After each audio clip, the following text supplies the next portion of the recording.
The Treaty of Karlowitz was signed on 26 January 1699 in Sremski Karlovci, in modern-day Serbia, concluding the Austro-Ottoman War of 1683–97, in which the Ottoman side had been defeated at the Battle of Zenta. It marks the end of Ottoman control in much of Central Europe and the beginning of the empire's phase of decline, with their first major territorial losses after centuries of expansion, and established the Habsburg monarchy as the dominant power in Central and Southeast Europe. Context and terms. Following a two-month congress between the Ottoman Empire on one side and the Holy League of 1684, a coalition of the Holy Roman Empire, the Polish-Lithuanian Commonwealth, the Republic of Venice and Peter the Great, Tsar of Russia, a treaty was signed on 26 January 1699. On the basis of UTI Positivities, the treaty confirmed the then-current territorial holdings of each power. The Habsburgs received from the Ottomans the Igra Eyalet, Varat Eyalet, much of the Budan Eyalet, the northern part of the Temesvar Eyalet and parts of the Bosnia Eyalet. This corresponded to much of Hungary, Bosnia and Herzegovina, Croatia and Slavonia. The Principality of Transylvania remained nominally independent but was subject to the direct rule of Austrian governors.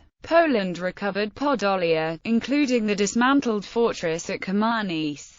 Venice obtained most of Dalmatia along with the Morea, though the Morea was restored to the Turks within 20 years by the Treaty of Passarowitz. There was no agreement about the Holy Sepulchre, although it was discussed in Karlowitz. The Ottomans retained Belgrade, the Banat of Temesvar, Wallachia and Moldavia. Negotiations with Muscovy for a further year under a truce agreed at Karlowitz culminated in the Treaty of Constantinople of 1700, whereby the Sultan ceded the Azedovi region to Peter the Great, although Muscovy had to return these territories 11 years later following the failed Pruth River Campaign and the Treaty of the Pruth in 1711. Commissions were set up to devise the new borders between the Austrians and the Turks, with some parts disputed until 1703, largely through the efforts of the Habsburg Commissioner Luigi Ferdinando Marsili. The Croatian and Bithak borders were agreed by mid-1700 and that at Temesvar by early 1701, leading to a border demarcated by physical landmarks for the first time. The acquisition of some 60,000 square miles of Hungarian territories at Karlowitz and of the Banat of Temesvar 18 years later, at Passarowitz, led the Austrian Empire of the Habsburgs to its largest extent, cementing Austria as a dominant regional power. Maps and images.